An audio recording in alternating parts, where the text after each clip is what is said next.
मिरजेत भाजपा उमेदवार संजय काका पाटील यांच्या प्रचारार्थ भव्य अल्पसंख्याक मेळावा साजरा। अल्पसंख्याक समाजाच्या तीर्थक्षेत्रासाठी 78 कोटीचा प्रस्ताव। मोदींच्यावर टीका म्हणजे बोल बच्चनच्या गोष्टी। पालकमंत्री सुरेश भाऊ खाडे। अल्पसंख्याक समाजाच्या तीर्थक्षेत्रासाठीच्या 78 कोटीचा प्रस्ताव तयार आहे। त्यापैकी 25 कोटी रुपयांचा निधी मुस्लिम समाजाच्या तीर्थक्षेत्रासाठी केला जाणार आहे, अशी माहिती सांगलीचे पालकमंत्री आणि सुरेश भाऊ खाडे यांनी दिली।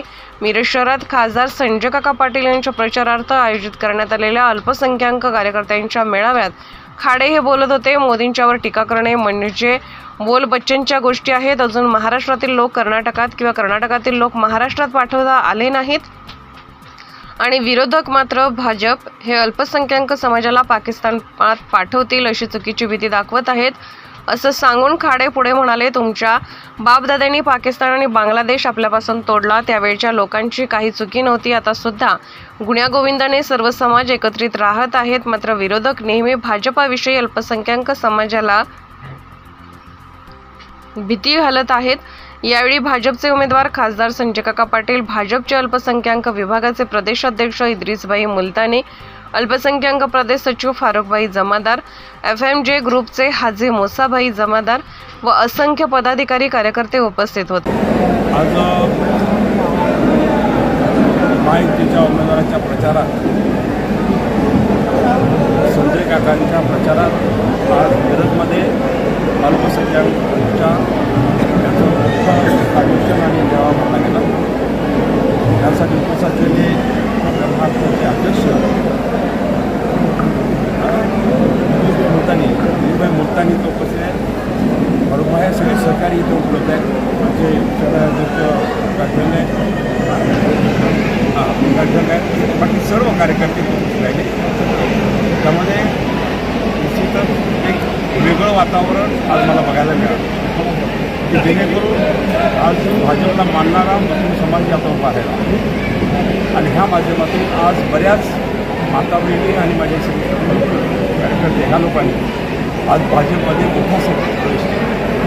हे एक महत्त्वाचे आज मिरज मतदारसंघ म्हणला आपण तर मिरज मतदारसंघामध्ये तुम्ही निवेदन न देता आपल्या मिरासाहेब दर्जासाठी विकास करण्याची भूमिका मी ठरली। जवळजवळ 2.25 कोटी रुपये आम्ही तिथे खर्च केली आणि तिथे बांधकाम संपली आणि बांधकाम कंप्लीट केलं। काम संपल्याने उर्वरित काम आहे। आज अल्पसंख्याक सगळ्या विभागासाठी चर्च असतील, सिंधी लोकांचा असेल, जैन लोकांचा असेल, लिंगायत लोकांचा असेल, आमच्या मुस्लिम लोकांचा असेल, त्यासाठी आम्ही सगळे प्रस्ताव तयार केले, टेक्निकल सगळ्या बाजू तपासून घेतले आणि 78 कोटीचा प्रस्ताव आज आम्ही शासनाने केलेला आहे। आणि निश्चितच हे आदेश हे लोकसभा संपल्यानंतर आचारसंहितेनंतर जे बजेट अधिवेशन होणार आहे त्या बजेटमध्ये निश्चितच मला विश्वास आहे की अजितदादा आणि देवेंद्र फडणवीस आपल्याला हे पैसे देतील, त्यानंतर आणखी दर्जाचा विकास आणखी मोदी साहेबांच्या वर काहीतरी बोलायचं, काहीतरी करायचं की मोदी साहेब परत आल्यानंतर तुम्हाला सगळ्यांना पाकिस्तान पाठवू हे करू, हे बालबच्चेच्या गोष्टी असतात। म्हणजे काय करायचं, कसं करायचं हे त्यांना समजत नाही आहे। आज इकडून तिकडं कुठं पाठवायचं म्हटलं तर अजून कर्नाटकची माणसं आमच्याकडे यायची तर आमच्याकडे माणसं कर्नाटकला जायची आहेत, हे अजून होऊ शकत नाही आहे। ह्या घटनेत बसत नाही आहे तर तुम्ही पाकिस्तानपर्यंतची भाषा करता। अरे तुमच्या बाप आजोबानं सगळ्यांनी केलं की अगोदर पाकिस्तान सोडलाच ना आमच्यापासून, बांगलादेश सोडला ना आमच्यापासून, आम्हाला वेगळं केलं ना। त्यामुळे त्या लोकांची काय चूक होती, ह्या लोकांची काय चूक होती? गुन्हा सगळे नाचतो आम्ही, सगळे भारतामध्ये सगळे आम्ही सगळे अल्पसंख्याक सगळे आम्ही सगळे हिंदू सगळे गुन्हा नाचत असताना आपण हा उलटा विचार त्यांच्या मनामध्ये भरू नका। आज सगळा माझा मुस्लिम समाज बांधव आणि माता बहिणी सगळ्या शुद्ध झालेल्या आहेत। निश्चितच ह्या वेळेला कमळाला मतदान करतील अशी मी अपेक्षा करतो आणि काकाला मत देखायला निवडून जाल म्हणून मी अपेक्षा व्यक्त करतो।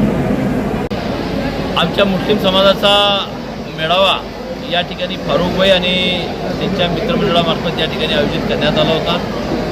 त्या मेळाव्यामध्ये पालकमंत्री महोदय आणि या लोकसभेचे खासदार संजय काकाजी उपस्थित होते। फारुखभाईच्या नेतृत्वामध्ये अतिशय चांगला मेळावा या मिरजमध्ये मोठ्या संख्येने आमच्या मुस्लिम समाजाने भव्य दिव्य असं प्रवेश या पक्षामध्ये या ठिकाणी केले। खाडे साहेबावर आणि संजय काकावर या ठिकाणी विश्वास ठेवून फारुखभाईच्या नेतृत्वामध्ये मुस्लिम समाजाने मोठ्या प्रमाणामध्ये या पक्षामध्ये प्रवेश केलं आणि नक्कीच मला या ठिकाणी खात्री आहे की फारुखभाईच्या नेतृत्वामध्ये या मिरजमध्ये येणाऱ्या निवडणुकीमध्ये नक्कीच चमत्कार होईल. आपण त्या ठिकाणी बघितलं असेल की मुस्लिम समाजाला या काँग्रेस पक्षामार्फत या ठिकाणी गल्ली गल्ली मोहल्ल्यामध्ये जे अनेक वर्षापासून नगरसेवक असतील, माजी नगरसेवक असतील, यांच्यामार्फत या ठिकाणी मुस्लिम समाजाला या ठिकाणी घाबरण्याचा प्रकार या ठिकाणी त्या काँग्रेस पक्षामार्फत त्यांच्या नगरसेवकांवर त्या ठिकाणी या मिरज पर्यटन मार्फत या ठिकाणी सुरू आहे. मिरज पर्यटन हा जो मी इथं आल्यानंतर ऐकल्यानंतर मला धक्काच बसला. एक 5-6 जण एकत्रित व्हायचं आणि त्या ठिकाणी एकत्रित होऊन काहीतरी वेगळं करायचं आणि या ठिकाणी मुस्लिम समाज असतील, इतर समाज असतील, त्यांना भारतीय जनता पक्षाच्या भूमिकेबद्दल किंवा भारतीय जनता पार्टीच्या विकासाच्या बद्दल त्या ठिकाणी काहीतरी वेगळं सांगायचं आणि त्यांना घाबरायचं, डरवायचं आणि मतं घ्यायचं. आता या ठिकाणी 70 वर्षापासून काँग्रेसने हीच रणनीती या ठिकाणी मुस्लिम समाजाच्या मार्फत या ठिकाणी राबवलेली आहेत. जेव्हा जेव्हा निवडणुका येतील तेव्हा इस्लाम खतरे में आहेत, भाजप आली तर असं होईल, भाजप आली तर तसं होईल, अशा पद्धतीचं या ठिकाणी करतात, मतं घेतात आणि चालत जातात. या ठिकाणी मुस्लिम समाजाचा उच्चार झालेला आहे. मोदीजींच्या नेतृत्वामध्ये जे 10 वर्षामध्ये जो विकास झाला आहे त्या विकासाच्या माध्यमातून का होईना या ठिकाणी मुस्लिम समाज नक्कीच या ठिकाणी मतं देणार आहेत. आणि हा मिरज पर्यटन जो आहे हे आमचे इथले सगळे स्थानिक कार्यकर्ते या ठिकाणी त्याला खोडून टाकतील आणि या मुस्लिम भागामध्ये नक्कीच फारुखभाईच्या नेतृत्वामध्ये मतं मिळतील. एबी न्यूज मराठीसाठी कार्यकारी संपादक इम्तियाज शेख यांचा रिपोर्ट.